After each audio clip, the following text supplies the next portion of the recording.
Hello friends, आइए इस class में मैं आपका स्वागत करता हूं। और आज का जो लेक्चर होने वाला है इक्विलिब्रियम, जो हम लोग पढ़ रहे थे केमिकल इक्विलिब्रियम, उसी का अगला लेक्चर होने वाला है। तो आइए स्टार्ट करते हैं। और आज का जो हमारा टॉपिक स्टार्ट होने वाला है वो क्या है? Significance value of equilibrium constant. तो कहीं ना कहीं हम लोग सिग्निफिकेंस देखने जा रहे हैं। किसका सिग्निफिकेंस देखने जा रहे हैं? तो इक्विलिब्रियम कांस्टेंट का सिग्निफिकेंस देखने जा रहे हैं।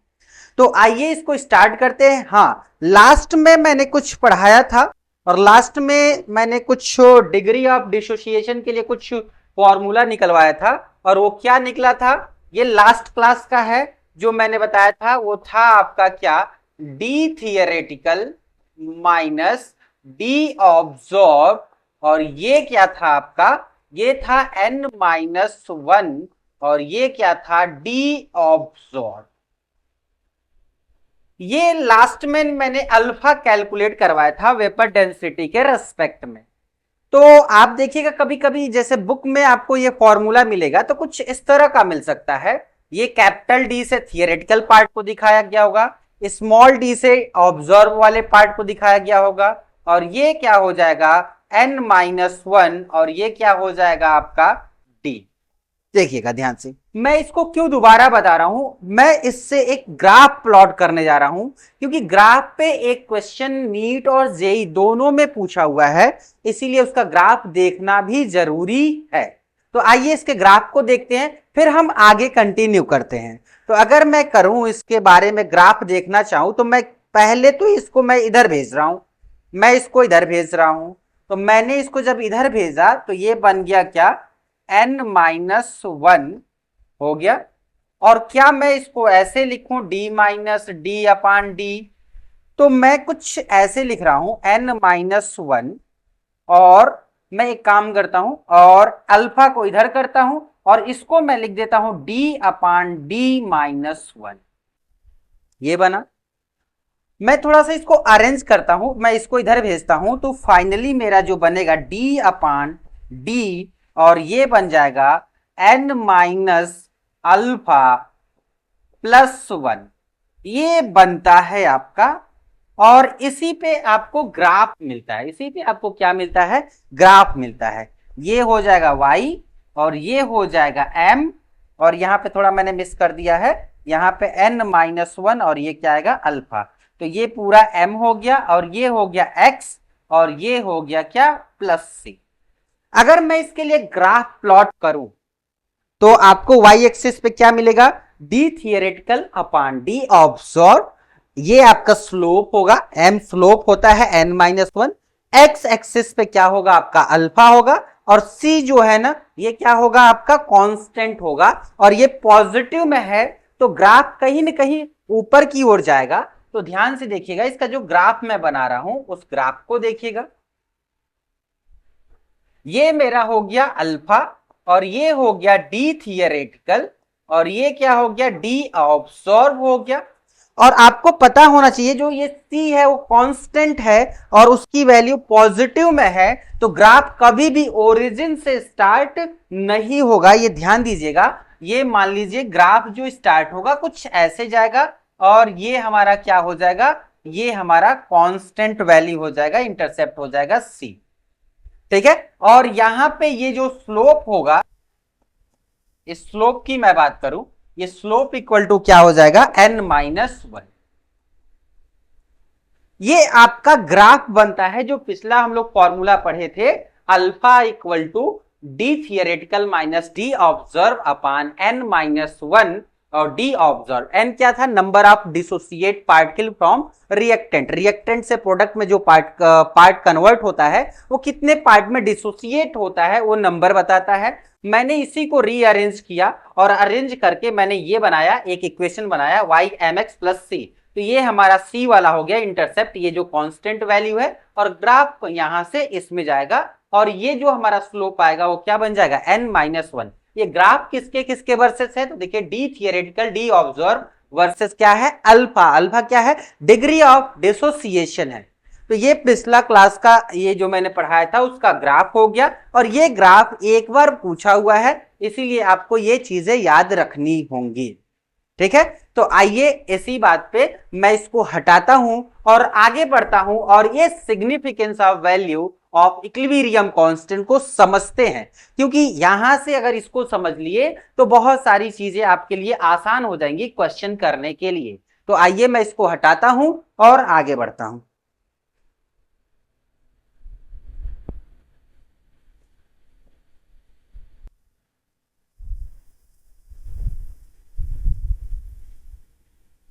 आइए स्टार्ट करते हैं इनके बारे में हम समझते हैं, फिर हम क्या करेंगे, आगे बढ़ेंगे। तो एक काम करते हैं, एक रिएक्शन लेते हैं और उस रिएक्शन से समझते हैं चीजों को। मैं यहां पे लिख रहा हूं, एक रिएक्शन है हमारे पास A, और ये B से रिएक्शन कर रहा है, और ये C और D बन रहा है। मैं यहां पे लिख रहा हूं इसका K इक्विलिब्रियम, मैं यहां पे लिख रहा हूं K इक्विलिब्रियम।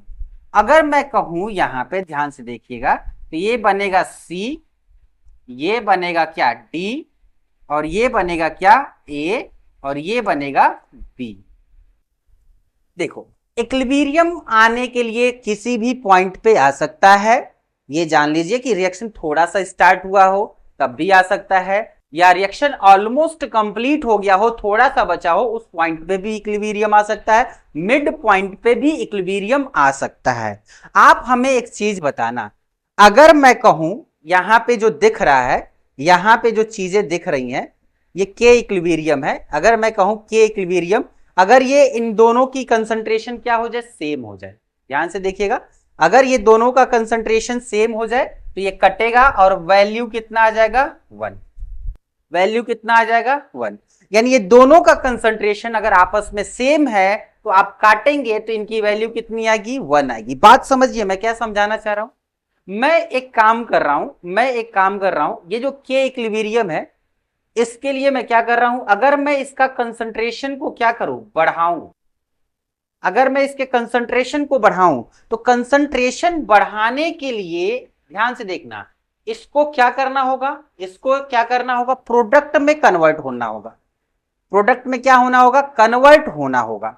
अगर मैं कहूं कि यहां पे जो के इक्विलिब्रियम जो दिख रहा है आपको, और मैं चाह रहा हूं इसको बढ़ाऊं और इसका कंसंट्रेशन बढ़ाऊं, तो इसका कंसंट्रेशन बढ़ाने के लिए जो रिएक्टेंट है उसको किस में कन्वर्ट होना होगा, प्रोडक्ट में कन्वर्ट होना होगा। तब ये वैल्यू क्या हो जाएगा, छोटा, और ये वैल्यू क्या हो जाएगा, बड़ा।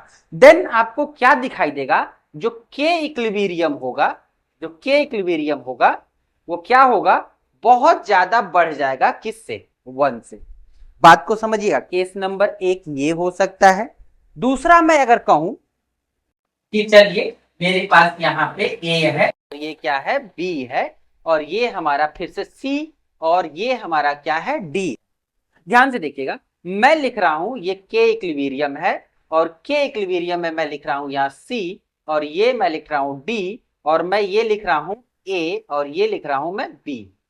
ध्यान से देखिएगा, मैं अब आपको समझाना ये चाह रहा हूं, सपोज करिए कि ये वैल्यू हमारा बढ़ता रहे, यानी ये वैल्यू जो है इधर जाने से बिल्कुल मना कर दे, कुछ लेसर अमाउंट में गया है, और लेसर अमाउंट में जाने के बाद भी क्या आ गया, इक्विलिब्रियम अटेन कर लिया। देन आपको क्या मिलेगा, जो के इक्यू की वैल्यू है, वो क्या होगा, वो लेस देन क्या होगा, 1। देखिएगा, इसका मतलब समझिएगा, इसका मतलब समझना बहुत बहुत जरूरी है, इसका सिग्निफिकेंस समझना आपको बहुत बहुत जरूरी है। अगर के इक्विलिब्रियम, समझिए मैं क्या समझाना चाह रहा हूं, अगर के इक्विलिब्रियम जो आपके बुक में जनरली दिया रहता है, वो बताता है, अगर के इक्विलिब्रियम जो है ना बच्चों यहां पे, अगर वो ग्रेटर देन है क्या, 10 पे पावर 3 से, 10 पे पावर 3 से बड़ी है, इसका मतलब जो ये इक्विलिब्रियम बन रहा है वो कैसा है, प्रोडक्ट फेवरेबल है। प्रोडक्ट फेवरेबल का मतलब इसमें जो रिएक्टेंट है ऑलमोस्ट प्रोडक्ट में कन्वर्ट हो चुका है। ध्यान से सुनिएगा, इसका मतलब क्या होता है, ये के इक्यू जब 10 पे पावर 3 से भी बड़ा रहेगा, देन आपका ये जो आपको दिखाई दे रहा है ना, ऑलमोस्ट प्रोडक्ट में कन्वर्ट हो चुका है। उसके बाद क्या हुआ है, इक्विलिब्रियम आया है। उसके बाद क्या है, इक्विलिब्रियम। ये मान के चलो 95% कंप्लीट हो गया था रिएक्शन, देन आपका क्या हुआ है, इक्विलिब्रियम अटेन हुआ है। अगर ये वैल्यू आपको दिखे कहीं भी के इक्विलिब्रियम, इसका मतलब समझिए, इसका सिग्निफिकेंस समझिए, ये बताता है कि ये हमारा इक्विलिब्रियम जो आया है वो प्रोडक्ट फेवरेबल है। इट मींस व्हाट, इसका मतलब ये है कि हमारा जो रिएक्टेंट है ऑलमोस्ट प्रोडक्ट में चला गया है, तब इक्विलिब्रियम आया है। अगर एक डेटा और आपको लिख कर दे दे, यहां पे एक और डेटा लिख कर दे दे, जैसे कि यहां पे के इक्यू जो है वो स्मॉलर देन हो जाए क्या, 10 पे पावर -3। ये दो डेटा आपको मिलता है बुक से डायरेक्टली। ये क्या बताता है, ये इक्विलिब्रियम जो है ना कब इससे छोटा होगा। आप सिंपल दिमाग लगाओ, इससे छोटा कब होगा, के इक्विलिब्रियम इससे छोटा कब होगा, जब ये वैल्यू बहुत बड़ा हो और ये वैल्यू क्या हो, बहुत छोटा हो। इट मींस प्रोडक्ट ना के बराबर बना हो, प्रोडक्ट जो फॉर्म हुआ हो बहुत ही ना के बराबर फॉर्म हुआ हो, बहुत थोड़ा सा फॉर्म हुआ हो, देन आपको ये कंडीशन दिखाई दिया होगा। थोड़ा सा बना होगा, देन इक्विलिब्रियम अटेन कर लिया होगा, देन इक्विलिब्रियम अटेन कर लिया होगा। इस सिग्निफिकेंस का मतलब है कि हमारा रिएक्टेंट का कंसंट्रेशन बहुत बहुत बहुत ज्यादा है प्रोडक्ट की कंसंट्रेशन से। और इस सिग्निफिकेंस का मतलब क्या है कि जो प्रोडक्ट का कंसंट्रेशन है वो रिएक्टेंट के कंसंट्रेशन से बहुत बहुत बहुत अधिक है। ये दो सिग्निफिकेंस आपको मिलेंगे और ये दोनों आपको आने चाहिए। दोनों क्या होने चाहिए, आने चाहिए। तो मैं इसको सारा हटाऊंगा और इन्हीं के बारे में आपको डेटा मैं लिखवा रहा हूं, देखिएगा। मैं इसको हटाऊंगा, अगर इसको लेना है स्क्रीनशॉट वगैरह तो ले लो आप।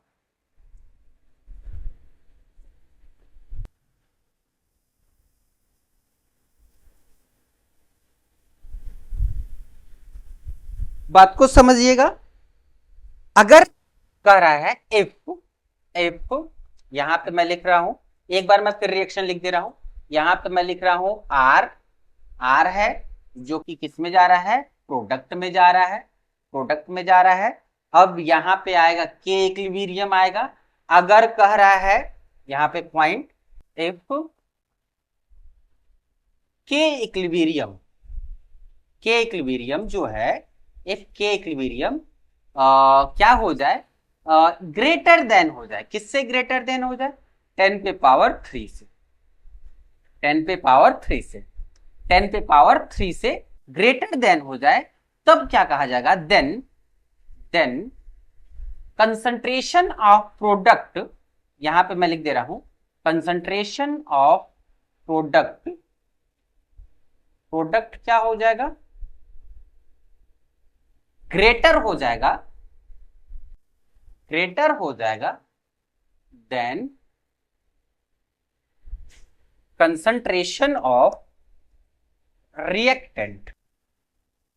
आप ये बोल सकते हो कि जो हमारा यहां पे हमारा जो प्रोडक्ट का कंसंट्रेशन होगा वो मच ग्रेटर देन है रिएक्टेंट के कंसंट्रेशन से। कब, जब ये वाला डेटा दिखाई देगा तब, ये वाला डेटा दिखाई देगा तब। इट मीन्स या दैट इज रिएक्शन जो है, रिएक्शन जो है प्रोडक्ट फेवरेबल है,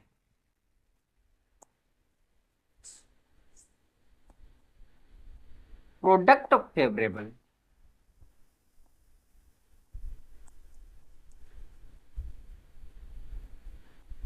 ठीक है, ये रिएक्शन जो है प्रोडक्ट फेवरेबल है, यानी प्रोडक्ट ज्यादा बन रहा है। इसका मतलब ये हो गया जो रिएक्टेंट है ऑलमोस्ट प्रोडक्ट में कन्वर्ट हो चुका है, देन इक्विलिब्रियम अटेन हुआ है। मैक्सिमम आपका क्या हो चुका है, रिएक्टेंट प्रोडक्ट में कन्वर्ट हो चुका है। ठीक है, तो आप लिख सकते हैं reactant almost converted into product, product, then equilibrium attain. बात को समझिएगा, कहने का मतलब क्या है, कह रहा है कि अगर ये चीजें आपको दिखाई दे रहा है ऑलमोस्ट रिएक्टेंट क्या है, प्रोडक्ट में बदल चुका है, कुछ अमाउंट है जिसपे इक्विलिब्रियम क्या हो रहा है, आ जा रहा है, तो वही मैंने लिखवाया है, that is reaction is product favourable, it means what, reactant almost converted into क्या, product, then equilibrium attain. Most part of reactant क्या हो चुका है, कन्वर्ट हो चुका है प्रोडक्ट में, फिर क्या आ रहा है, इक्विलिब्रियम आ रहा है। पॉइंट नंबर 2, अगर आपको कहीं ऐसा दिख जाए, अगर दिख जाए ऐसा, इफ के इक्विलिब्रियम मच लेसर देन यानी 10 पे पावर -3, अगर ऐसा दिखाई दे, अगर ऐसा दिखाई दे, इफ के इक्विलिब्रियम क्या है, स्मॉलर देन 10 पे पावर -3, तब आप क्या कहेंगे, then concentration of reactant is greater than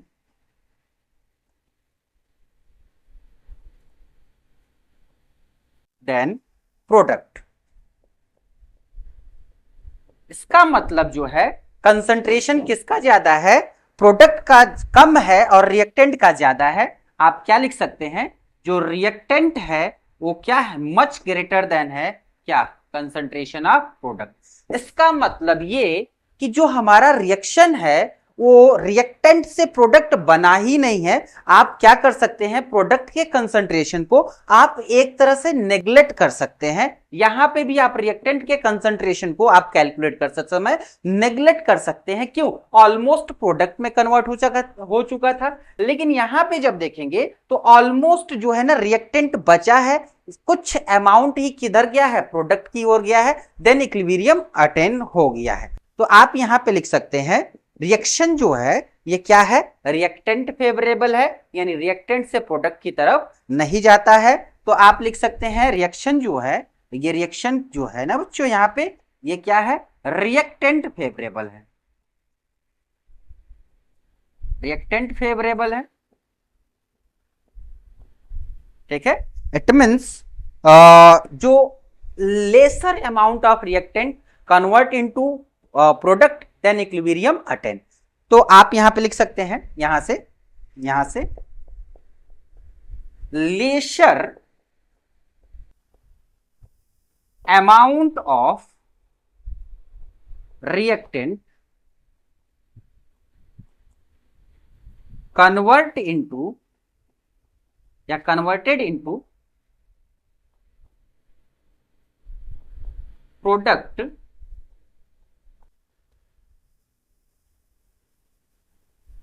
then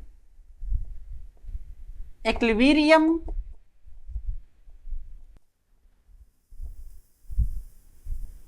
attain,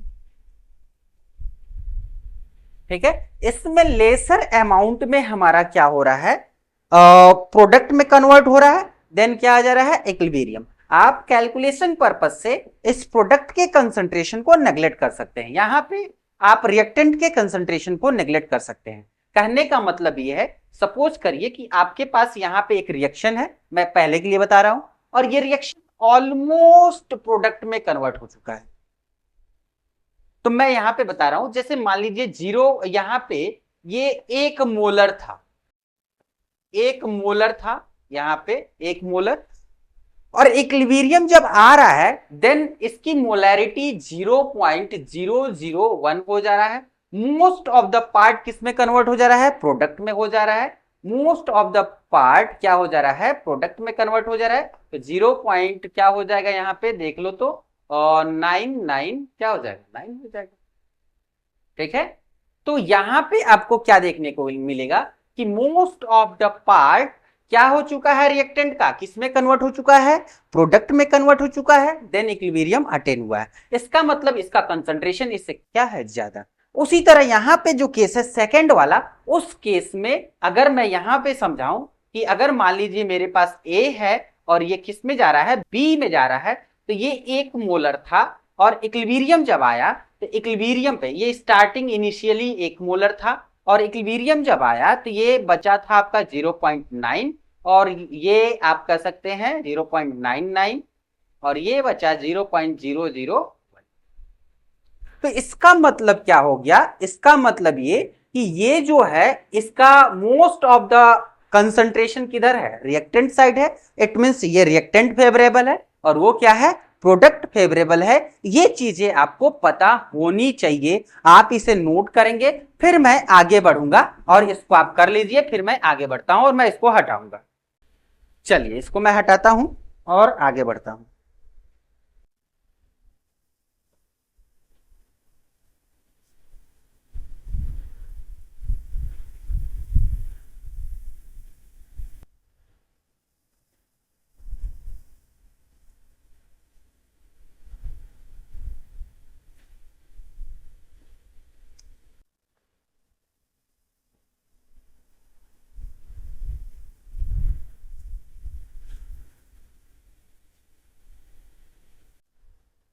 चलिए फिर मैं आगे बढ़ता हूं। आइए अगला हेडिंग लेते हैं। अगला हेडिंग है reaction quotient and its application. अगला हेडिंग जो है रिएक्शन क्वोशिएंट को हम दिखाएंगे यहां पे क्यू से। अगला जो हेडिंग है वो क्या है, reaction quotient and its application है। इसको समझेंगे और इससे हम रिएक्शन को प्रिडिक्ट कर सकते हैं कि हमारा रिएक्शन फॉरवर्ड जाएगा कि हमारा रिएक्शन बैकवर्ड जाएगा। हम इससे प्रिडिक्ट कर सकते हैं। तो कैसे प्रिडिक्ट करेंगे, तो आइए देखते हैं और समझते हैं। जैसे मान लीजिए कि एक हमारे पास पहले रिएक्शन है, उस रिएक्शन से चीजों को समझते हैं, देन आगे मैं आपको बताता हूं। सपोज करिए कि मेरे पास एक रिएक्शन है यहाँ पे N1। चलिए पहले नंबरिंग नहीं करता हूं, पहले वैसे लिखता हूं। ये A है और ये B से रिएक्शन कर रहा है और ये जा रहा है हमारा C में और ये D में। ठीक है, ये जा रहा है। टाइम 0 पे कुछ रहा होगा, टाइम टी पे इक्विलिब्रियम की टाइम की मैं बात नहीं कर रहा हूं, मैं इक्विलिब्रियम की यहां पे बात नहीं कर रहा हूं, मैं बात कर रहा हूं टाइम टी पे कुछ रिएक्शन हुआ होगा। आप कोई डेटा ले सकते हैं, कोई दिक्कत नहीं है, मैं डेटा ले लेता हूं, कोई दिक्कत नहीं है। चलिए शुरू में मैं लेता हूं कि यहां पे जो हमारे पास है वह 2 मोल है और ये भी 2 मोल है। 2 मोल है या तो मोल है तो आप इसको 1 लीटर में डालेंगे तो इसका मोलैरिटी आ जाएगा, 2 मोलैरिटी आ जाएगा। ये 2 मोलर है, दोनों का कंसंट्रेशन टाइम टी पे, यानी अब ये क्या है, 0 है। ध्यान से सुनिएगा, टाइम टी पर अभी इक्विलिब्रियम नहीं आया, तब की मैं बात कर रहा हूं। टाइम टी पे रिएक्शन हो रहा है, क्या हो रहा है, रिएक्शन हो रहा है। तो रिएक्शन हो रहा है तो ये दोनों के दोनों किस में कन्वर्ट हो रहे होंगे, प्रोडक्ट में। तो मैं मानता हूं कि ये क्या हुए, ये प्रोडक्ट में आए। 1 मोलर इधर आ गया इसका, 1 मोलर इधर आ गया, तो इधर कितना बचा होगा, 1 मोलर 1 मोलर। ये इक्विलिब्रियम नहीं है, ये इक्विलिब्रियम नहीं है। ध्यान दीजिएगा, सुनिएगा मैं क्या कहना चाह रहा हूं, ये इक्विलिब्रियम नहीं है। ठीक है, तो इसके लिए अगर मैं रिएक्शन का क्वोशेंट लिखूं तो क्वोशेंट क्यू लिखने के लिए हम क्या करते हैं, पहले लिखते हैं C का कंसंट्रेशन, फिर मैं लिखता हूं D का कंसंट्रेशन और ये मैं लिखता हूं A का कंसंट्रेशन और ये मैं लिखता हूं B का कंसंट्रेशन। सुनिएगा मैं क्या बताना चाह रहा हूं, सुनिएगा। अभी ये इक्विलिब्रियम नहीं आया है, टाइम T पे मैंने कुछ समय रिएक्शन करवाया, अभी इक्विलिब्रियम नहीं आया।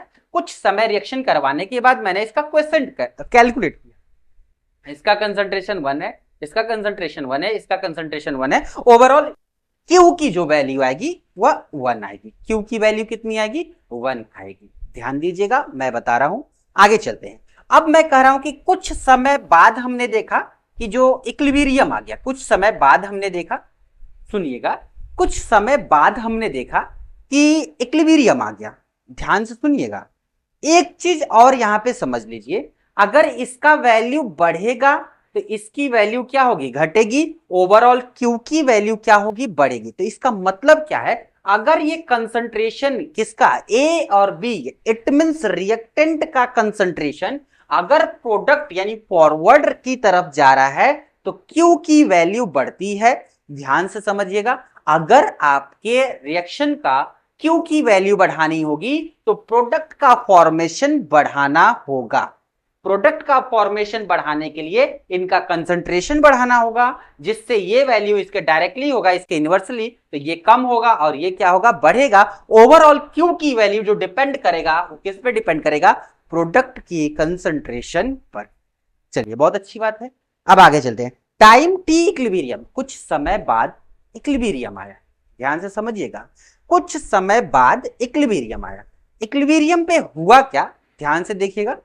इक्विलिब्रियम पे हुआ क्या, इसका कंसंट्रेशन देखा गया 0.5 है, इसका कंसंट्रेशन भी देखा गया 0.5 है, इसका कंसंट्रेशन पाया गया 1.5, इसका भी कंसंट्रेशन पाया गया 1.5। अब यहां टी इक्विलिब्रियम कैलकुलेट करिए, टी इक्विलिब्रियम कैलकुलेट करिए, बात को समझिए। टी इक्विलिब्रियम कैलकुलेट करते हैं तो ये सब इक्विलिब्रियम पे आएंगे, तो कंसंट्रेशन ऑफ क्या, C, और ये क्या हो गया, कंसंट्रेशन ऑफ D, और ये क्या हो गया, कंसंट्रेशन ऑफ A, और ये कंसंट्रेशन ऑफ क्या हो गया, B। अब यहां पे ध्यान दीजिएगा, यहां पे इक्विलिब्रियम नहीं आया था, आप यहां पे DQ लिख लो, इक्विलिब्रियम लिख लो, कोई दिक्कत नहीं है। यहां पे इक्विलिब्रियम अभी नहीं आया, ये इक्विलिब्रियम आ चुका है, तो इसका कंसंट्रेशन रखेंगे, ये आएगा 1.5, ये आएगा 1.5, और ये आएगा क्या, 0.5, और ये क्या हो जाएगा 0.5।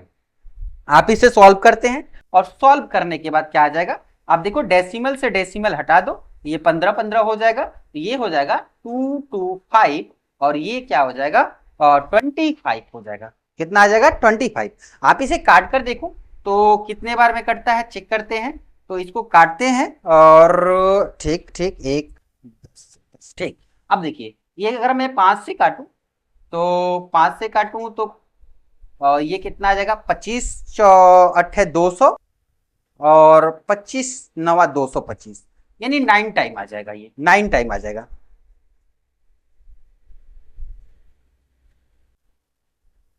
ठीक, ये 9 आ गया। अब आप हमें बताओ, अब हमें एक चीज बताओ, इक्विलिब्रियम में देखो के EQ की वैल्यू देखो किससे ग्रेटर है, Q से ग्रेटर है। Q से क्या है, ग्रेटर है। आप बताओ, पीछे मैंने सिखाया था इक्विलिब्रियम जब आता है उस समय जो के EQ होता है वो आपस में, ये दोनों आपस में क्या हो जाते हैं, बराबर। इक्विलिब्रियम पॉइंट पे कौन आपस में बराबर होते हैं, क्वोशिएंट और के इक्विलिब्रियम आपस में बराबर होते हैं। तो आप बताओ, के इक्विलिब्रियम अटेन करने के लिए, इनको बराबर करने के लिए, इनको आपस में क्या करने के लिए, बराबर करने के लिए, आप बताओ, इनको बराबर करने के लिए रिएक्शन किधर जाएगा, रिएक्शन किधर जाएगा, फॉरवर्ड। रिएक्शन किधर जाएगा, फॉरवर्ड। सुनिएगा, क्यों फॉरवर्ड जाएगा, क्योंकि यही पॉइंट है आगे चल के ये बन रहा है, यानी ये जब फॉरवर्ड जा रहा है तो टी इक्विलिब्रियम आ रहा है, और इक्विलिब्रियम पे हमेशा और हमेशा क्वोशिएंट और के इक्विलिब्रियम आपस में क्या होते हैं, बराबर होते हैं। और ये बराबर होने के लिए इस रिएक्शन को यानी क्वोशिएंट की वैल्यू को बढ़ानी होगी। जब ये क्वोशिएंट की वैल्यू बढ़ाने का मतलब रिएक्शन किधर जाएगा, फॉरवर्ड डायरेक्शन जाएगा। रिएक्शन किधर जाएगा, फॉरवर्ड डायरेक्शन जाएगा। उसी प्रकार अगर आपकी Q की वैल्यू क्या हो जाए, के इक्विलिब्रियम से क्या हो जाए, बड़ी हो जाए, तब रिएक्शन को किधर जाना होगा, बैकवर्ड जाना होगा। इस सिग्निफिकेंस को समझ लिए तो काम बन जाएगा। अगर इस सिग्निफिकेंस को आप समझ लिए तो आपका काम क्या हो जाएगा, बन जाएगा। इट मींस व्हाट, अगर के EQ यानी इक्विलिब्रियम कांस्टेंट की वैल्यू Q से बड़ी है तो रिएक्शन क्या आ जाएगा, प्रोडक्ट की तरफ, यानी बैकवर्ड नहीं जाकर फॉरवर्ड जाएगा। अगर के EQ की वैल्यू छोटी होगी तो रिएक्शन जो होगा किधर जाएगा, बैकवर्ड साइड। रिएक्शन किधर जाएगा, बैकवर्ड। यही सिग्निफिकेंस आपको आना चाहिए। तो मैंने एक एग्जाम्पल से समझाया और मैं इसी चीज को क्या करवाने वाला हूं, नोट करवाने वाला हूं। तो आइए मैं इसको हटाऊंगा और आगे मैं बढ़ूंगा, ठीक है। तो आइए चलते हैं।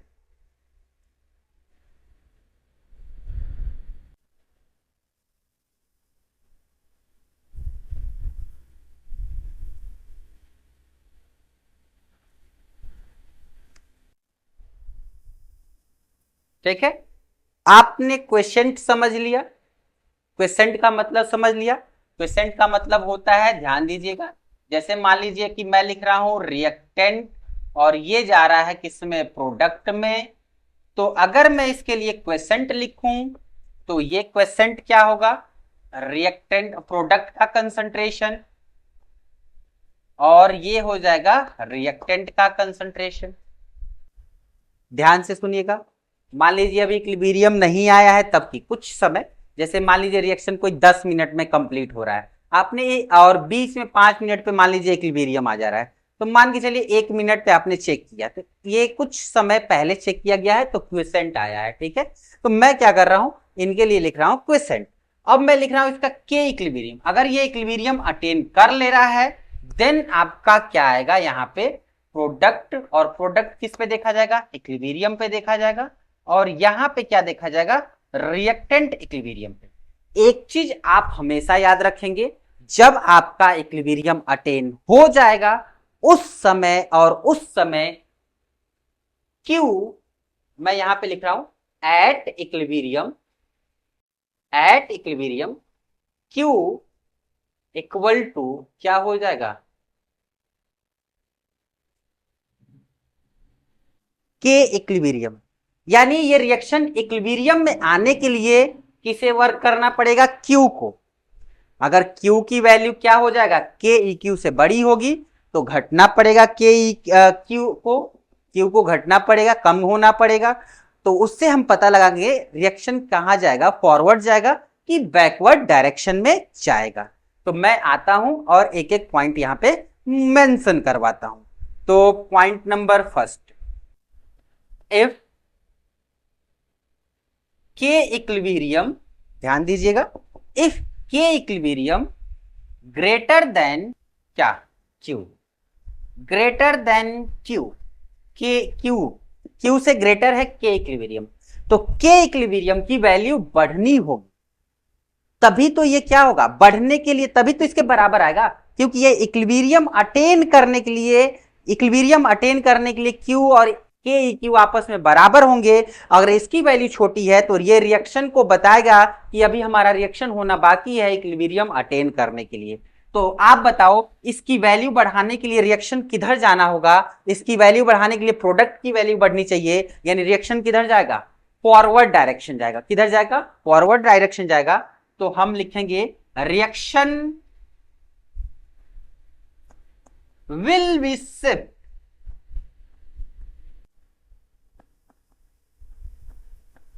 इन फॉरवर्ड डायरेक्शन। किधर शिफ्ट होगा, फॉरवर्ड डायरेक्शन की तरफ शिफ्ट होगा। उसी तरह अगर मैं कहूं दूसरे पॉइंट की, एफ के इक्विलिब्रियम स्मॉलर देन के ई क्यू, तब रिएक्शन कहां होगा, अब के ई क्यू छोटा हो गया और इक्विलिब्रियम कर रहे हैं, क्वेसेंट जो है वो बड़ा हो गया। अब इसको छोटा होना, देखो ये तो कांस्टेंट रहेगा, के इक्विलिब्रियम कांस्टेंट रहेगा, वो बिल्कुल नहीं बदलेगा। जो चेंज होना होगा वो क्यू को चेंज होना होगा, रिएक्शन को किस में लाने के लिए, इक्विलिब्रियम में लाने के लिए।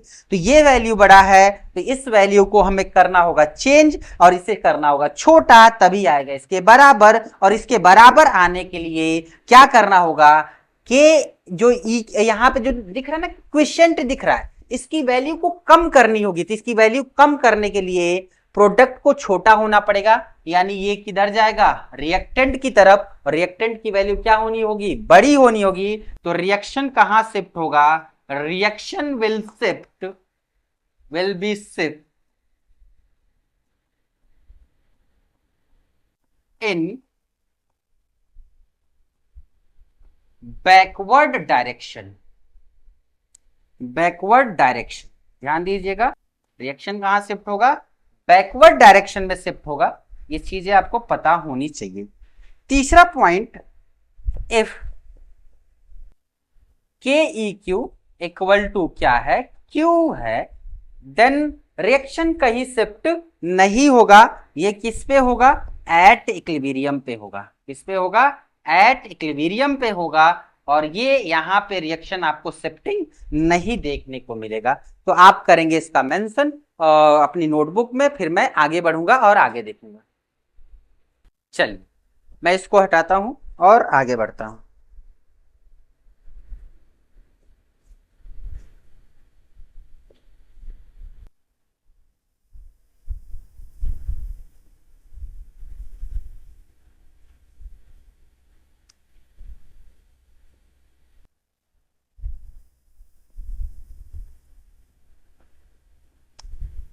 आप इसे थर्मोडायनामिक्स से भी रिलेट कर सकते हो। एक इक्वेशन पढ़ते हैं हम लोग। इक्वेशन क्या है, अगर थर्मोडायनामिक्स से रिलेशन देखना चाहते हो तो मैं लिख दे रहा हूं यहां पे, रिलेशन विद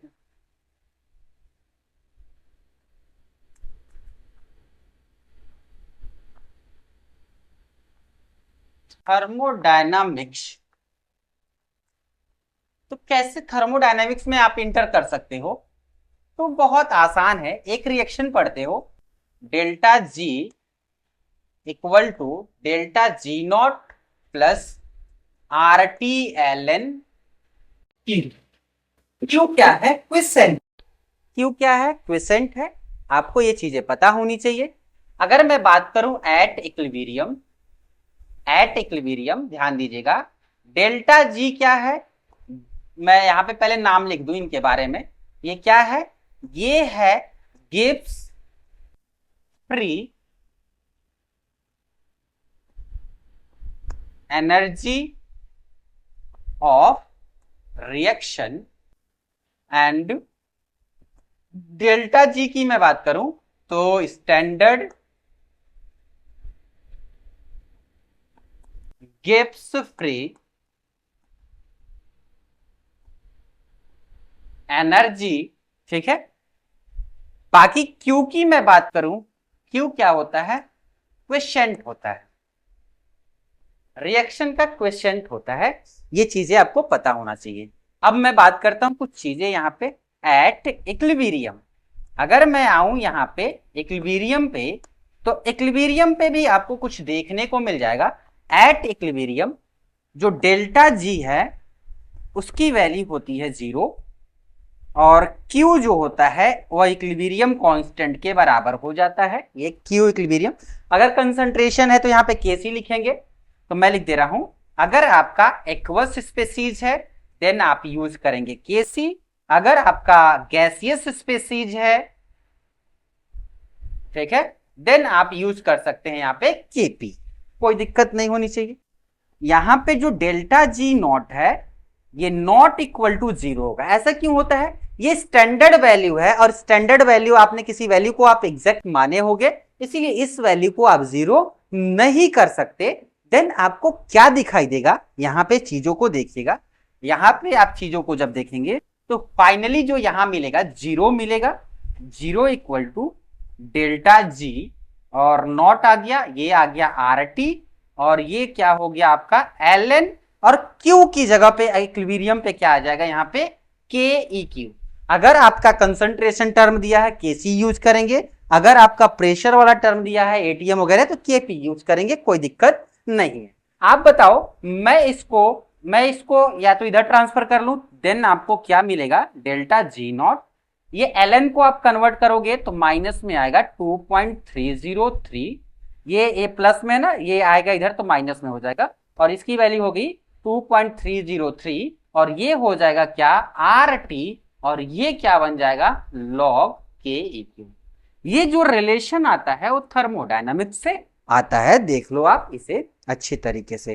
कई बार ये के ई क्यू पूछ देता है, तो के ई क्यू निकालने के लिए इन सारे टर्म को इधर भेजना होगा, तो आपको मिल जाएगा यहां पे मिल जाएगा लॉग के ई क्यू अब देखो ये चीजें इधर आएंगी तो ये बनेगा क्या, माइनस डेल्टा जी नॉट, ये बन जाएगा 2.303 और ये क्या आ जाएगा, आर टी आ जाएगा।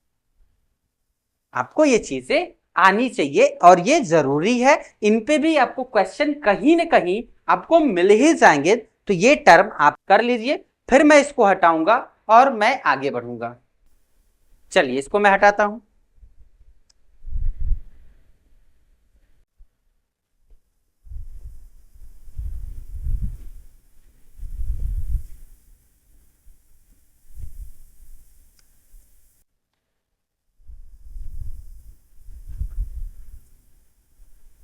अगला हेडिंग जो है हमारा वो है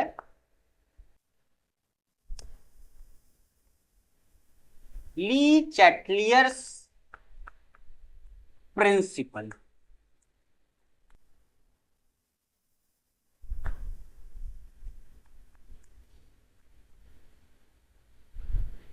ध्यान से देखिएगा, ली चैटलियर्स प्रिंसिपल जो है वो रिएक्शन के बारे में कुछ इंफॉर्मेशन देता है और यहां से थियोरेटिकल वे में आपसे हर साल क्वेश्चन निकाल ही लिया जाता है, इसीलिए आप इसे बड़े ही ध्यान से पढ़ेंगे और इसको समझेंगे।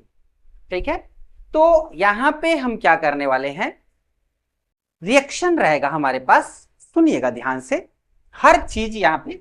जैसे मान लीजिए मेरे पास एक रिएक्शन है और ये हमारा प्रोडक्ट बना रहा है, तो आप इस रिएक्शन में वॉल्यूम बढ़ा सकते हो, प्रेशर बढ़ा सकते हो, कंसंट्रेशन बढ़ा सकते हो, टेम्परेचर बढ़ा सकते हो, बहुत सारी चीजें इंक्रीज करके देखा गया, इंक्रीज करके देखा गया। तो इसमें अलग अलग चीजें वेरिएशन के साथ दिखाई दी, वेरिएशन के साथ दिखाई दिया। ठीक है, आइए यहां पे देखते हैं, यहां पे हम बात करें, यहां पे अगर हम बात करें तो इस ली चैटलियर्स प्रिंसिपल से, तो ये होता है according to this principle, this principal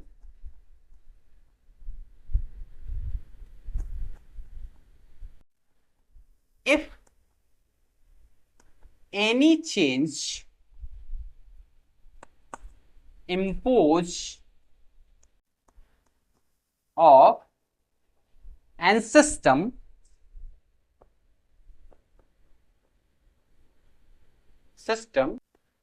in equilibrium,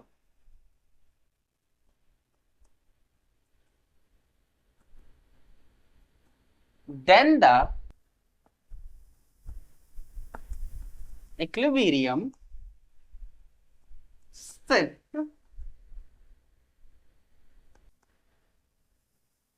shift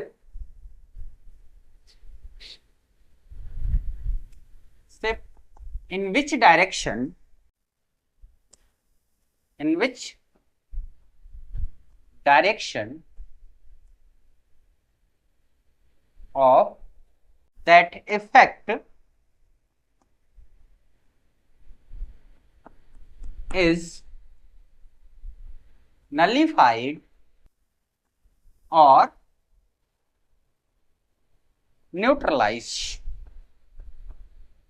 बात को समझिएगा, ये क्या बताना चाह रहा है, कर रहा है according to this principle if any change impose of an system, ठीक है, एन नहीं रहेगा यहाँ पे, अ सिस्टम रहेगा, a system in equilibrium, then अगर आप कोई भी सिस्टम पे चेंज कर रहे हो, जो सिस्टम किस में हो, इक्विलिब्रियम में हो, देन आपको क्या देखने को मिलेगा, इक्विलिब्रियम, यहां पे इक्विलिब्रियम में यू छूट गया है, आप यहां पे देख लेना, मेंशन कर लेना, इक्विलिब्रियम, ठीक है, shift in which direction of that effect is nullified या न्यूट्रलाइज। कह रहा है equilibrium shift in which direction, equilibrium उस डायरेक्शन में शिफ्ट होगा अगर आप कोई भी सिस्टम में, जो सिस्टम इक्विलिब्रियम में है, आप उस पर कोई चेंज कर रहे हो, जैसे आपने एक्स्ट्रा वॉल्यूम ऐड कर दिया, एक्स्ट्रा प्रेशर डाल दिया, एक्स्ट्रा टेम्परेचर दे दिया, तब उस समय की बात कर रहा है।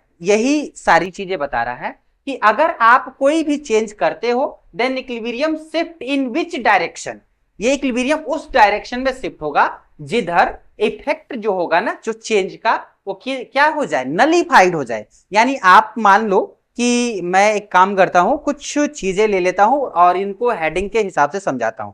जैसे मान लीजिए कि मेरे पास ए है और ये बना रहा है बी प्लस, ये कंप्लीट इक्विलिब्रियम में एग्जिस्ट कर रहा है। ध्यान से सुनिएगा, ये कंप्लीट इक्विलिब्रियम में एग्जिस्ट कर रहा है, ये इक्विलिब्रियम में। आप बताना अब मैं इसमें क्या कर रहा हूं, ए की अमाउंट में बढ़ा रहा हूं, ए की अमाउंट बढ़ा रहा हूं। जिधर बढ़ाएंगे ना जस्ट अपोजिट क्या होगा, नलीफाइड होगा। अगर मैं इसके कंसंट्रेशन को बढ़ाऊंगा तो इक्विलिब्रियम इधर शिफ्ट होगा, इक्विलिब्रियम इधर शिफ्ट होगा। अगर मैं बी को बढ़ाऊंगा तो ये किधर शिफ्ट होगा, इधर। कहने का मतलब ये है कि आप जब भी बढ़ाएंगे कोई भी, चाहे ए का कंसंट्रेशन कोई भी रिएक्शन में, सिंपल सी मैं एक और चीजें बताता हूं। अभी मैं एक एक हेडिंग लेकर सारी चीजें मैं बताऊंगा, एक एक हेडिंग लेकर। जैसे मान लीजिए कि मेरे पास एक रिएक्टेंट है और ये प्रोडक्ट के साथ इक्विलिब्रियम में एग्जिस्ट कर रहा है। तो कह रहा है कि आपने इस सिस्टम में चेंज किया, इस सिस्टम में आपने क्या किया, P का कंसंट्रेशन बढ़ा दिया। जब P बढ़ेगा तो पता है ना Q की वैल्यू बढ़ जाएगी, Q बोले तो क्विशेंट, और क्विशेंट बढ़ेगा तो रिएक्शन किधर जाएगा, बैकवर्ड जाएगा। क्या होने के लिए, जो चीजें आपने बढ़ाई उसको नलीफाइड करने के लिए वो क्या होगा, बैकवर्ड जाएगा। सिस्टम के हिसाब से समझ रहे हैं। चलिए आगे चलते हैं। अब देखिए, अगर आपने क्या किया, आर बढ़ाया, रिएक्टेंट का कंसंट्रेशन बढ़ाया, देन के जो क्यू है ना उसकी वैल्यू क्या हो जाएगी, ई क्यू से छोटी हो जाएगी। यानी इसकी वैल्यू बढ़ाने के लिए क्या करेंगे, रिएक्शन को कहां ले जाना होगा, फॉरवर्ड डायरेक्शन में ले जाना होगा। तो वही चीज यहां पे ली चैटलियर्स प्रिंसिपल समझाता है, कहता है अकॉर्डिंग टू दिस प्रिंसिपल आप कोई भी इंपोज सिस्टम है उसमें कोई भी आप चेंज कर रहे हो तो वह चेंज क्या होगा, रिएक्शन में उस साइड जाएगा जिधर वो नलीफाइड हो सके, उसका इफेक्ट जो चेंज कर रहे हो ना वो उसका इफेक्ट क्या हो जाए, कम हो जाए। उस इफेक्ट को कम करने का जो सेटअप लगता है वही समझाता है ली चैटलियर्स प्रिंसिपल। ठीक है, तो वही मैंने कहा, अगर आपने रिएक्शन का कंसंट्रेशन में रिएक्टेंट का कंसंट्रेशन बढ़ा दिया, रिएक्शन किधर जाएगा, फॉरवर्ड। इसका कंसंट्रेशन बढ़ा दिया, बैकवर्ड जाएगा। ठीक है, ये इससे आप अनुमान लगा सकते हो जो Q और KEQ में रिलेशन वगैरह लिखवाया गया है। तो मैं यहां से इसको हटाता हूं और एक एक हेडिंग कवर करता हूं। मैं यहां से लेता हूं, पहला हेडिंग है, मैं पहला हेडिंग लिखता हूं, इफेक्ट ऑफ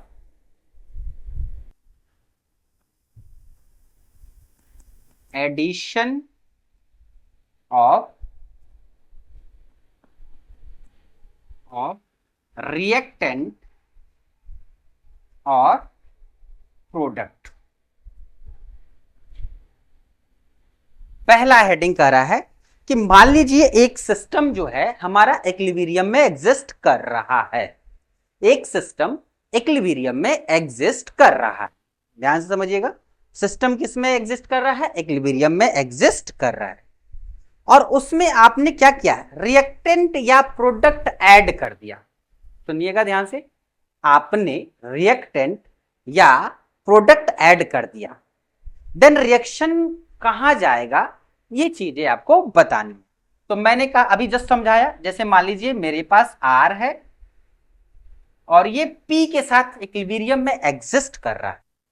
अगर आप रिएक्टेंट का कंसंट्रेशन बढ़ाओगे तो इक्विलिब्रियम किधर शिफ्ट होगा, इक्विलिब्रियम शिफ्ट किधर होगा, प्रोडक्ट साइड। कंसंट्रेशन नलीफाई होने के लिए किधर जाएगा, इधर। बात को समझ रहे हैं। अगर मैं कहूं प्रोडक्ट की कंसंट्रेशन बढ़ाया जाए तो इक्विलिब्रियम किधर शिफ्ट होगा, रिएक्टेंट साइड। ये चीजें बहुत बहुत बहुत जरूरी है।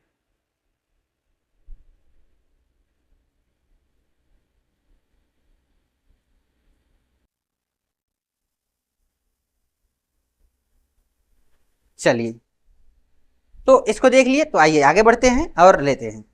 तो अगर मैंने लिखा पॉइंट नंबर फर्स्ट इसमें, F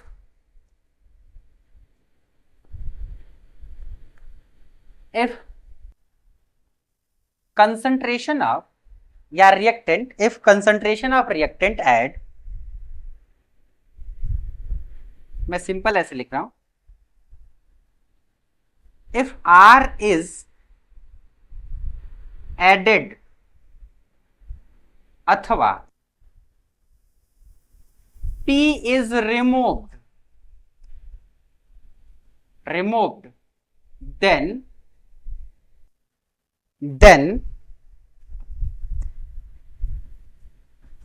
equilibrium will shift in forward direction. Equilibrium किधर शिफ्ट होगा? Forward direction. बात को समझिएगा, मैं क्या समझाना चाह रहा हूं। अगर आप इसमें आर डाले या क्या करें, प्रोडक्ट निकाले, दोनों केस में आपका रिएक्शन किधर शिफ्ट होने वाला है? Forward direction. बात को समझिए। सपोज करिए कि आपने आर नहीं डाला, पी को कम कर दिया, पी को निकाला, तो ये पी को मेंटेन करने के लिए रिएक्शन कहां जाएगा? Forward direction, forward direction, forward direction. P की अमाउंट कम होगी तो ये रिएक्शन क्या करेगा? मेंटेन करने के लिए फॉरवर्ड डायरेक्शन में जाएगा ही जाएगा। दूसरी चीज, अगर मैं कहूं कि आर ऐड कर दिए, सिस्टम इक्विलिब्रियम में था, आर आपने ऐड कर दिया, तब भी रिएक्शन किधर जाएगा? Forward direction, forward direction, forward direction. बात समझ गए? बहुत अच्छी बात। पॉइंट नंबर 2, इफ पी बोले तो प्रोडक्ट इज एडेड और R is removed,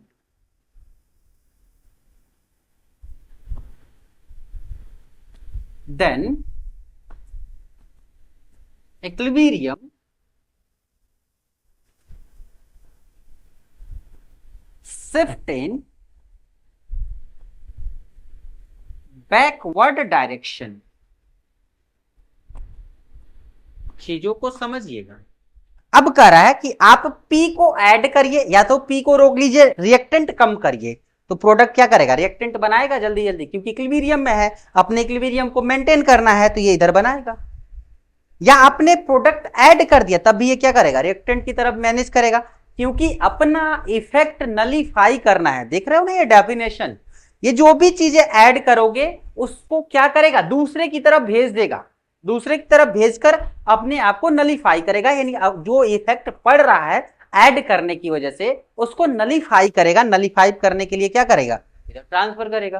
तो वही चीज मैंने लिखवाया, इफ आर इज एडेड और पी इज रिमूव, यानी आप रिएक्टेंट को आप ऐड कर रहे हो या प्रोडक्ट को रिमूव कर रहे हो, देन इक्विलिब्रियम जो शिफ्ट होगा वो किधर होगा? Forward direction. अगर आप क्या कर रहे हो? प्रोडक्ट ऐड कर रहे हो या रिएक्टेंट रिमूव कर रहे हो, तो रिएक्शन किधर होगा? Backward direction. ये सारी चीजें मेंशन करेंगे, फिर मैं आगे बढ़ूंगा और फिर मैं आगे दिखाता हूं क्या क्या है। कर लीजिए। चलिए इसको हटाते हैं।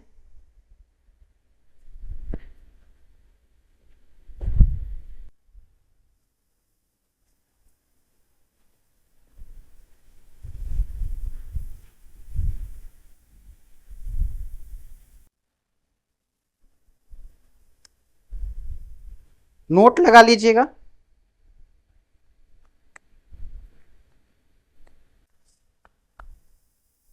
There is no effect on equilibrium, no effect on addition of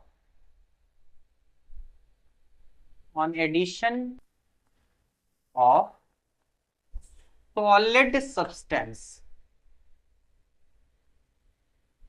एक चीज और जान लीजिए, there is no effect on addition of solid substance।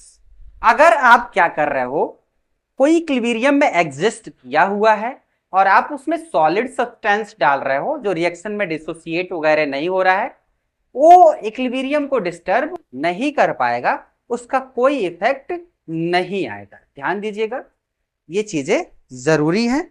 अब मैं आगे बढ़ रहा हूं, दूसरा पॉइंट लेता हूं मैं यहां पे, इफेक्ट ऑफ प्रेशर। मैं यहां पे अब लेने वाला हूं प्रेशर का इफेक्ट। ठीक है, मैं यहां पे लेने वाला हूं प्रेशर का इफेक्ट जो कि इंपॉर्टेंट है। जो एक चीज और मैं बता दूं, एक चीज जान लीजिएगा, P जो होता है इनवर्सली प्रोपोर्शनल B होता है। P जैसा भी काम करेगा जस्ट उसके उल्टा B काम करेगा एट कांस्टेंट टेम्परेचर। बात को समझ रहे हैं मैं क्या कह रहा हूं? अगर P जिस तरह से P काम करेगा जस्ट अपोजिट जो वर्क करेगा वो कौन करेगा? वॉल्यूम करेगा। ये चीजें आपको याद रखना होगा जिससे दोनों एक साथ आपको बहुत आसानी से समझ में आ जाएगा। ठीक है, तो बहुत ज्यादा दिमाग लगाने की जरूरत नहीं है। चलिए आइए इसमें लिखते हैं, on increasing pressure on reaction. आप रिएक्शन पे प्रेशर बढ़ा रहे हो तो कह रहा है on increasing pressure on reaction equilibrium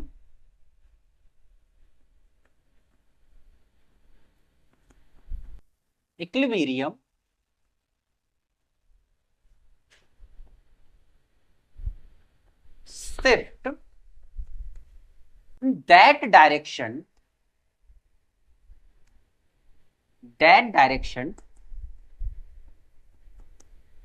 where gaseous mole decreases। ठीक है, गैसियस मोल डिक्रीजेस। अब ध्यान से समझिएगा, मैं यहां पे समझाना क्या चाह रहा हूं, सुनिए। अगर हमारे पास ए है और ए क्या कर रहा है? बी और सी में कन्वर्ट हो रहा है। ऑब्वियसली आप ये अच्छी तरीके से जान रहे हो, जो पी होता है डायरेक्टली प्रोपोर्शनल एन होता है, गैसियस मोल है, तो ये सारी चीजें गैस है तो मैं लगा दे रहा हूं इधर गैस गैस गैस। इधर कितने मोल है? एक मोल। एक मोल कितने मोल है? 2 मोल। इधर कितने मोल है? 1 मोल। बात को आराम से और ध्यान से समझने वाली है कि अगर इस पूरे सेटअप पे, यानी ये किसी सिस्टम में है और उस सिस्टम किस में है? इक्विलिब्रियम में है, और उस सिस्टम पे प्रेशर बढ़ाया जा रहा है, तो मैंने क्या लिखवाया? On increasing pressure on reaction equilibrium shift in that direction where gaseous mole decreases. आप इधर जैसे ही प्रेशर बढ़ाओगे तो इक्विलिब्रियम उधर शिफ्ट होगा जिधर क्या? गैसियस मोल कम हो। तो बताओ इधर गैसियस मोल कितना है?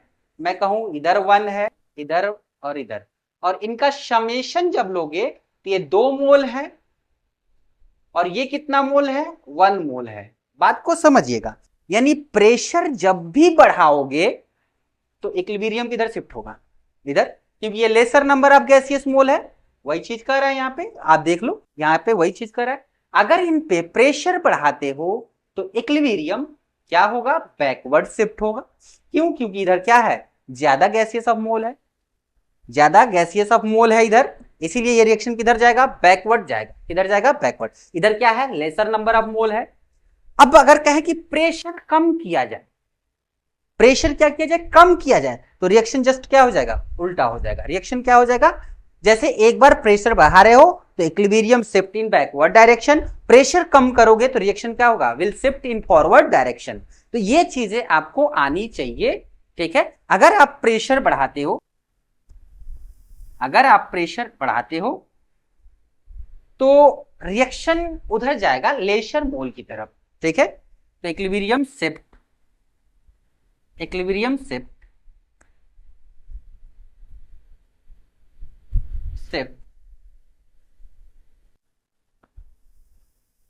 लेसर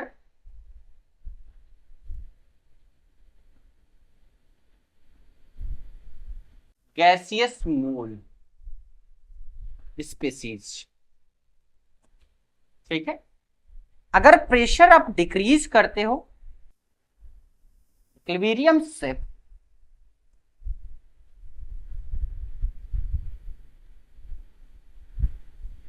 लार्जर गैसियस मोल स्पीसीज। आइए एग्जाम्पल लेते हैं। जैसे मान लीजिए कि मेरे पास ये N2 है, फ्री H2 है, इक्विलिब्रियम शिफ्ट हो रहा है, बन रहा है क्या 2NH3। ये एक सेटअप में है, एक सिस्टम में है। तो आपको बताना है मैं इस पे अगर प्रेशर इंक्रीज ना करके डिक्रीज करूं,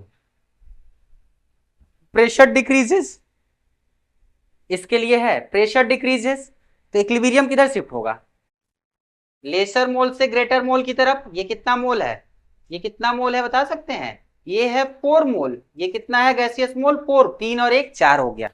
जब प्रेशर डिक्रीज करेंगे तो इधर जाएगा बैकवर्ड, ऊपर से आपको दिख रहा होगा। अगर आप क्या कर रहे हो, प्रेशर इंक्रीज कर रहे हो, ये जो लाइन आएगा वो पी इंक्रीज के लिए आएगा, और ये आएगा प्रेशर क्या करने के लिए, डिक्रीज के लिए। तो जब भी प्रेशर डिक्रीज करोगे तो रिएक्शन जाएगा ग्रेटर मोल की तरफ, जिधर नंबर ऑफ मोल क्या हो, ग्रेटर हो। और जैसे ही प्रेशर इंक्रीज करोगे इक्विलिब्रियम उधर शिफ्ट होगा, जिधर क्या होगा, मोल कम होंगे, गैसियस मोल क्या होंगे, कम होंगे। ये एक इंपॉर्टेंट पॉइंट है, आप इसे मेंशन करेंगे, फिर हम क्या करेंगे, आगे बढ़ेंगे। इसको कर लीजिए, फिर मैं आगे बढ़ता हूं। हाँ, एक चीज और देख लीजिए यहां पे, अगर मैं यहां पे क्या करूं, वॉल्यूम के रिस्पेक्ट में देखूं, वॉल्यूम के रिस्पेक्ट में ध्यान दीजिएगा, अगर ये प्रेशर डिक्रीज हो रहा है, प्रेशर क्या हो रहा है, डिक्रीज हो रहा है, तो इक्विलिब्रियम किधर शिफ्ट हो रहा है, इधर। मैं क्या करूं यहां पे, वॉल्यूम डिक्रीज करूं, वॉल्यूम डिक्रीज ना करके वॉल्यूम इंक्रीज करूं, क्योंकि प्रेशर डिक्रीज होगा तो वॉल्यूम इंक्रीज होगा। आपको पता होना चाहिए, जस्ट इससे आप कंपेयर करेंगे तब जस्ट उल्टा काम करेगा। तब रिएक्शन क्या होगा, अगर वॉल्यूम आप बढ़ाते हैं तो रिएक्शन क्या हो जाएगा, जस्ट उल्टा जाएगा। क्यों, क्योंकि ये आपस में दोनों क्या है, इनवर्सली प्रोपोर्शनल है। तो आप इसे एक बार मेंशन करो, मैं एक बार और समझा देता हूं इसको, फिर मैं आगे बढ़ता हूं।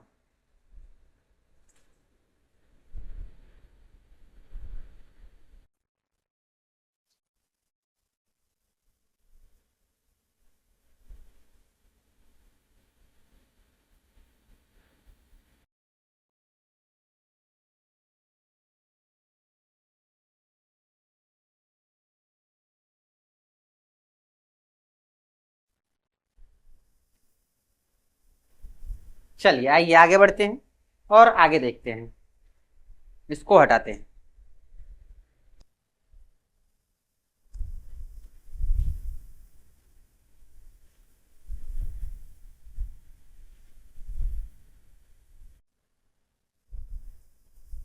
अब ध्यान दीजिएगा कि मान लीजिए मेरे पास ये रिएक्शन है और ये बन रहा है बी गैस, ये बन रहा है सी गैस, ये है ए गैस। आप यहां पे प्रेशर को बढ़ा रहे, प्रेशर को आप बढ़ाओगे कब, प्रेशर जब बढ़ाओगे तो ध्यान दीजिएगा, प्रेशर बढ़ाने पे इक्विलिब्रियम किधर शिफ्ट हो रहा है, इधर। इक्विलिब्रियम किधर शिफ्ट हो रहा है, इधर। तो मैं इधर लिख रहा हूं at constant temperature.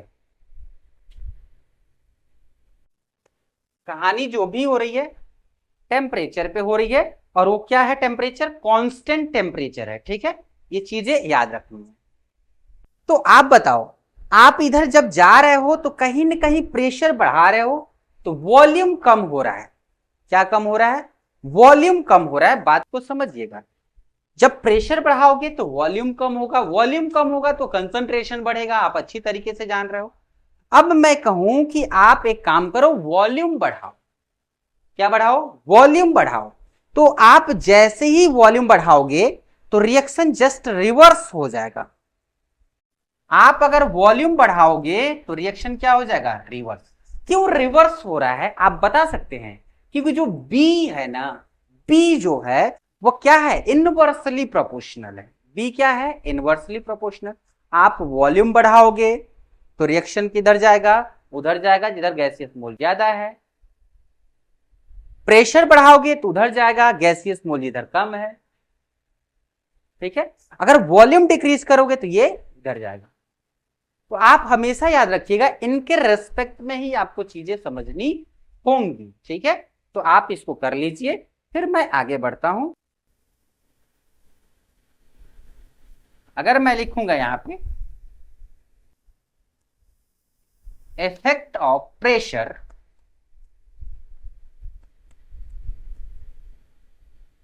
increases, then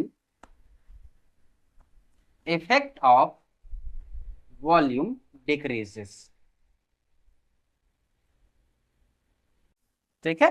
आप ये चीजें कर सकते हैं, ठीक है। आप ये सारी चीजें समझ सकते हैं। अगर प्रेशर इंक्रीज हो रहा है तो जैसा काम कर रहा है ना, जस्ट उल्टा उसका क्या करेगा, ये काम करेगा।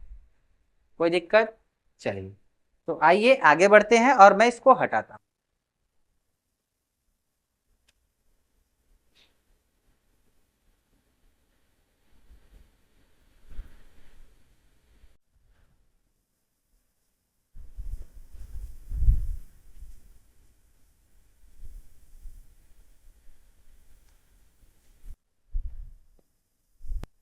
आइए अगला हेडिंग लेते हैं। अगला हेडिंग क्या करा है, ध्यान से देखिएगा।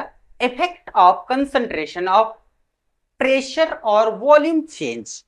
ध्यान से देखिएगा कि एक हमारे पास कंटेनर है और ये पिस्टन लगा हुआ है। अभी मैं इस पे प्रेशर लगाऊंगा या वॉल्यूम को डिक्रीज करूंगा, तो कह रहा है ये इक्विलिब्रियम में है। इसमें है इक्विलिब्रियम में। ध्यान से देखिएगा, ये रिएक्टेंट है, ये प्रोडक्ट है, ठीक है। ये इक्विलिब्रियम में है। ये R का कंसंट्रेशन होगा और ये P का कंसंट्रेशन है एट इक्विलिब्रियम। ये यूं का है ओल्ड इक्विलिब्रियम, ठीक है।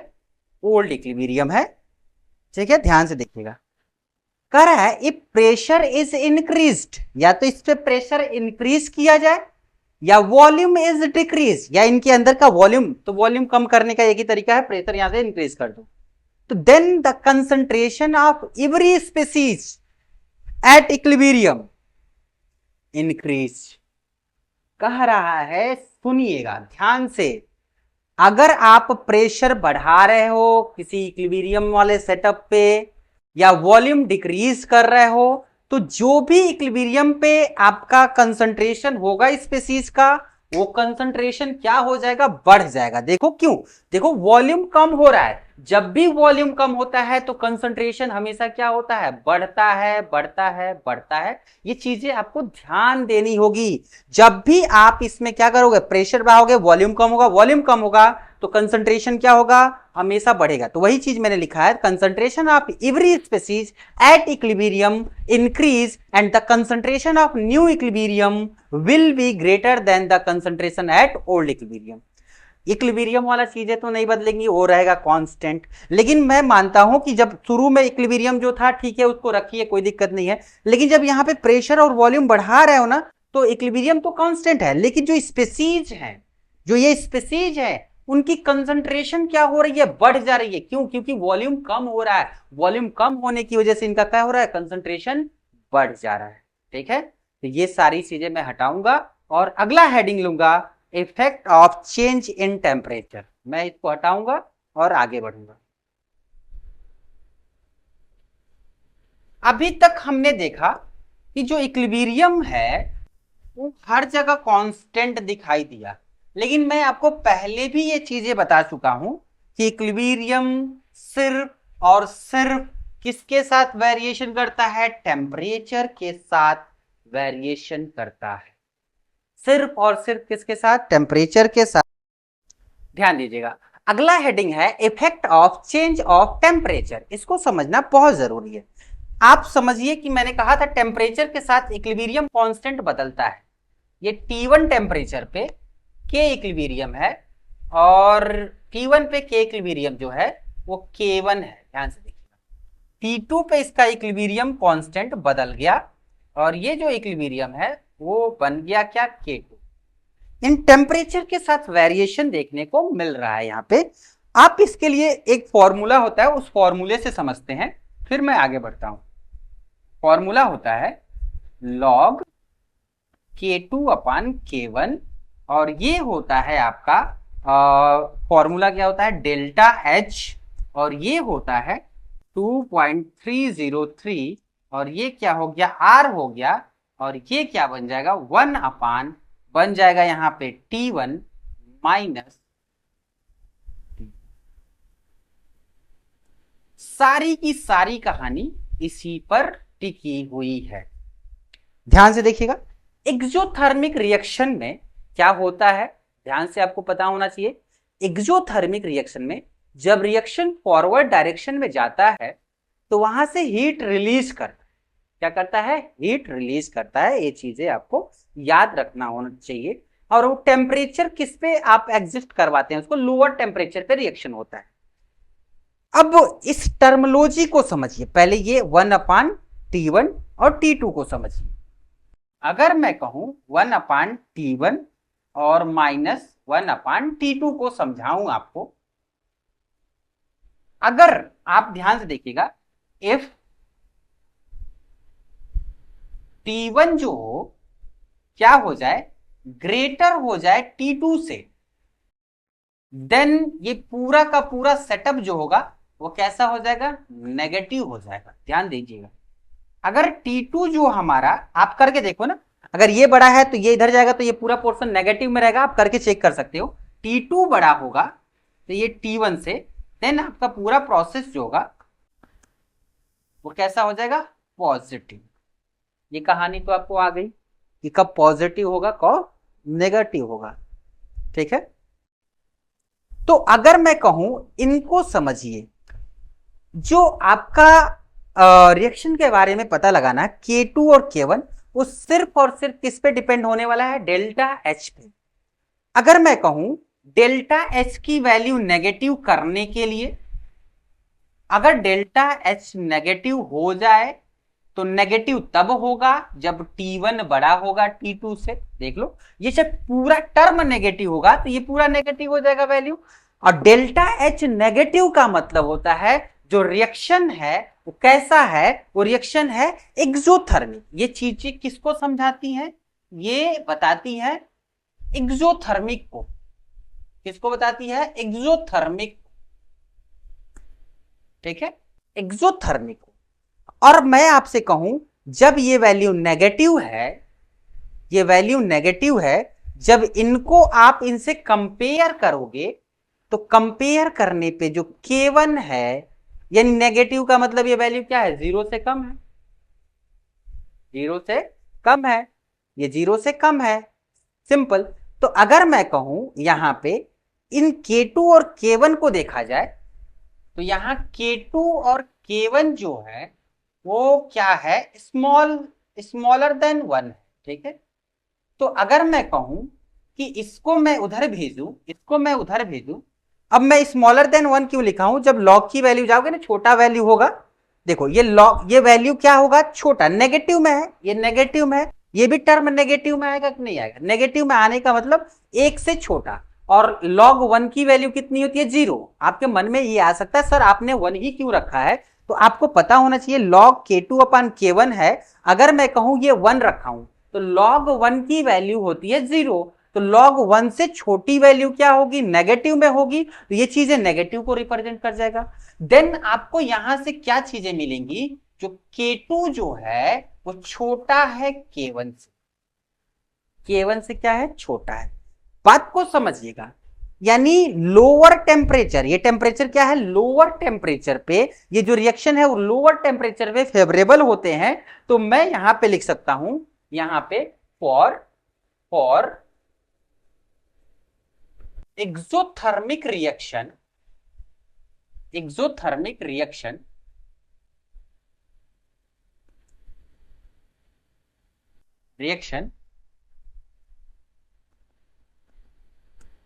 Equilibrium shift in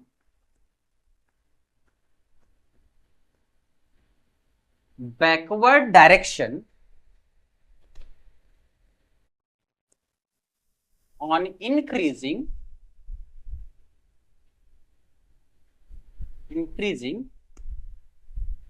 in temperature. बात को समझिएगा, एक्सोथर्मिक हमेशा और हमेशा लोअर टेम्परेचर को फेवर करता है, यानी हम कभी भी एक्सोथर्मिक के लिए हम अलग से टेम्परेचर नहीं देते हैं। अगर टेम्परेचर दिए तो रिएक्शन जो होगा, इक्विलिब्रियम जो होगा वो बैकवर्ड शिफ्ट होने लगेगा। इक्विलिब्रियम कहां शिफ्ट होगा? Backward. For exothermic reaction equilibrium shift in backward यहां पे बैकवर्ड हो जाएगा। Direction on increasing in temperature, अगर टेम्परेचर बढ़ाते हैं तो इक्विलिब्रियम कहां शिफ्ट होगा? बैकवर्ड डायरेक्शन में शिफ्ट होगा। ठीक है, और आपको पता होना चाहिए, और इक्विलिब्रियम कांस्टेंट क्या हो जाएगा? डिक्रीज होने लगेगा। इक्विलिब्रियम कांस्टेंट क्या होने लगेगा? डिक्रीज होने लगेगा। ठीक है,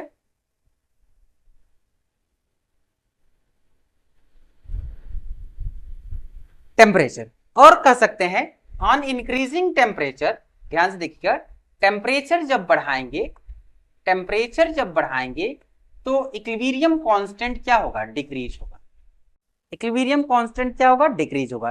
टेम्परेचर बढ़ाने पे इक्विलिब्रियम कांस्टेंट क्या होता है? डिक्रीज होता है। आगे बढ़ते हैं और अगला पॉइंट समझते हैं। अगर डेल्टा एच जो है, ध्यान से देखिएगा, अगर ये जो आ जाए किसमें? पॉजिटिव में आ जाए। किसमें आ जाए? पॉजिटिव में आ जाए। तो पॉजिटिव में आने का मतलब क्या है? ये देखिएगा, T2, ये है T2, और T2 हो जाएगा किससे बड़ा हो जाएगा? T1 से बड़ा हो जाएगा। T1 से क्या हो जाएगा? बड़ा हो जाएगा। ध्यान से देखिएगा, T1 से बड़ा हो जाएगा T2। It means delta H जो है वह किस में आएगा? पॉजिटिव में आएगा। रिएक्शन जो होगा वो कैसा होगा? इंडोथर्मिक होगा। और इंडोथर्मिक से कहते हैं जो टेम्परेचर फेवरेबल होता है, इंडोथर्मिक शो करेगा। इंडोथर्मिक प्रोसेस मतलब क्या हो गया? ठीक है, मैं एक कहूं for endothermic reaction,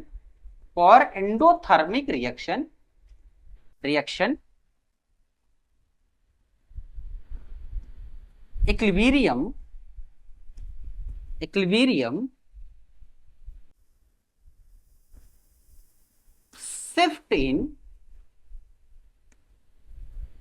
shift in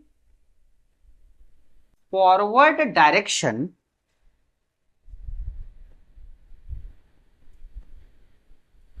on increasing temperature. आप जब भी टेम्परेचर को बढ़ाओगे, अगर डेल्टा एच पॉजिटिव है तो हमेशा रिएक्शन क्या होगा? आगे जाएगा। और ये प्रूफ करता है दैट इज इंडोथर्मिक। ये क्या है? इंडोथर्मिक है। याद रखिएगा, ये क्या है? इंडोथर्मिक है। और मैं एक चीजें बता दूं आपको, यहां पे इंडोथर्मिक है तो मैं अगर लिखूंगा यहां पे, आप टेम्परेचर अगर बढ़ाते हो तो यहां पे जो K2 है वो भी बढ़ेगा। आप ये कह सकते हो लॉग जो K2 अपान K1 है 1 से ग्रेटर है, और K1 को उधर भेजोगे तो ये जानते हो लॉग K2 और K1 का क्या हो जाएगा? Log K2 minus log K1। तो यहां पे आप लिख सकते हो लॉग K2 ग्रेटर देन क्या हो जाएगा? Log K1।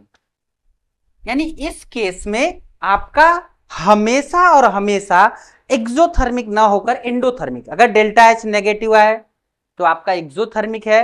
रिएक्शन अगर टेम्परेचर बढ़ाते हैं तो फॉरवर्ड डायरेक्शन में नहीं जाकर बैकवर्ड जाएगा, वापस जाएगा, क्योंकि ये क्या है? ये लो टेम्परेचर पे रिएक्शन करता है और ये हाई टेम्परेचर पे करता है। इसीलिए टेम्परेचर बढ़ाने पे इसका K2 का वैल्यू बढ़ेगा, इक्विलिब्रियम कांस्टेंट बढ़ेगा। किसके लिए? एंडोथर्मिक के लिए। और एक्सोथर्मिक के लिए क्या होगा? घटेगा। ये चीजें आपको आनी चाहिए। तो मैं इसको हटाऊंगा, फिर मैं आगे बढ़ूंगा। चलिए मैं इसको हटाता हूं।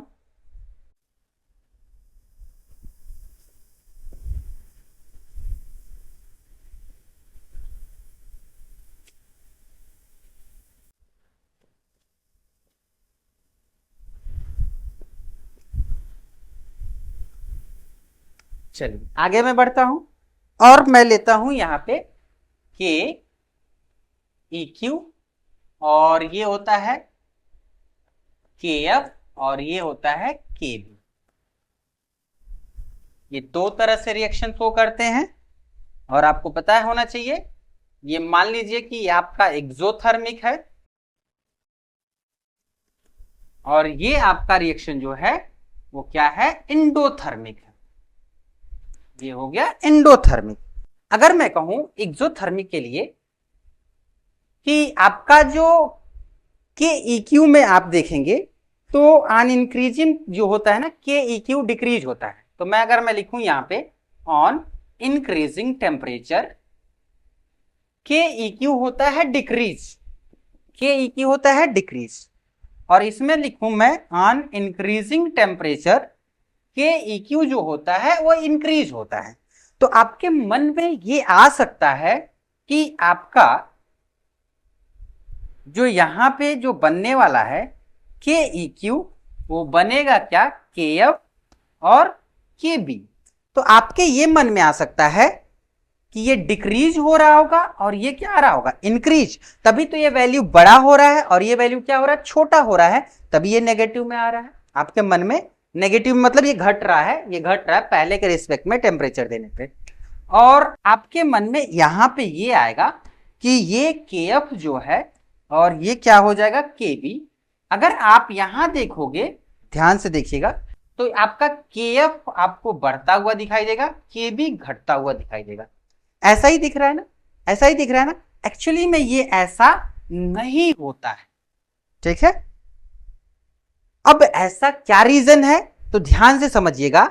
एक्चुअली में आप टेम्परेचर देते हो तो दोनों में क्या होता है, रेट जो होता है ना बढ़ता है। एक का ज्यादा तेजी से बढ़ता है और एक का स्लो बढ़ता है। लेकिन दोनों आप देखो ना, यहाँ पे एनर्जी दे रहे हो तो एनर्जी में आप हमेशा सुनते ही हो कि रिएक्शन क्या होता है, उसकी इस रेट बढ़ती है, ठीक है। तो आप अगर इसको समझना चाहते हो, ठीक है, on increasing temperature both KF and KB increases,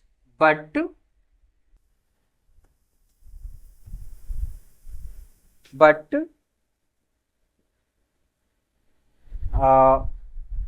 KF increase by slow, increase by lesser as compared with KB। ध्यान से देखिएगा, कह रहा है on increasing temperature both KF and KB increases, but KF increases by lesser as compared with KB। यानी KB जो होता है वो ग्रेटर रेट से बढ़ता है, इसीलिए ये टोटल वैल्यू क्या हो जाता है, स्मॉलर हो जाता है, छोटा हो जाता है। बढ़ता दोनों है, आप ऐसे लिख दोगे ना कि ये घट रहा है बढ़ रहा है तो ये गलत हो जाएगा, नहीं, बढ़ता दोनों है, लेकिन KB ज्यादा तेजी से बढ़ता है और ज्यादा अमाउंट में बढ़ता है, इसीलिए ये वैल्यू और इसके रिस्पेक्ट में ये क्या हो जाता है, बड़ा हो जाता है और ये टोटल वैल्यू क्या हो जाता है, छोटा। वैसे ही यहां पे लिख सकते हैं, ठीक है, ऑन इंक्रीजिंग टेम्परेचर, ठीक है, on increasing temperature both, endothermic है एक्सोथर्मिक है, both KF and KB increases, but KF is increases larger value as compared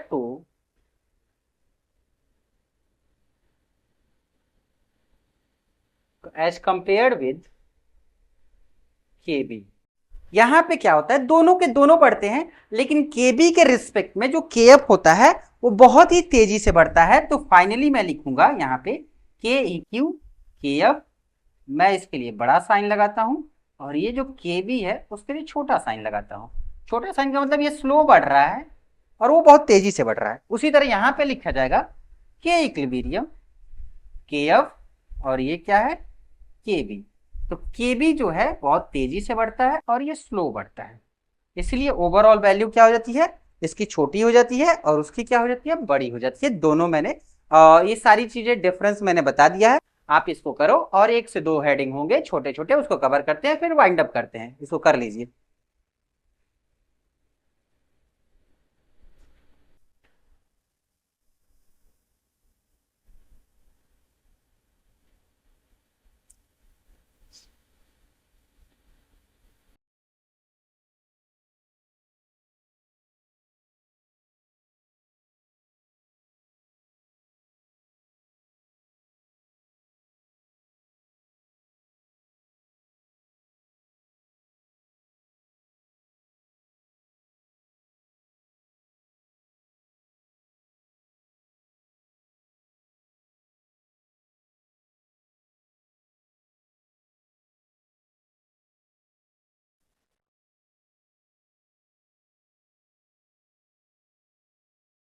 चलिए इसको मैं हटाता हूं, फिर आगे चलता हूं।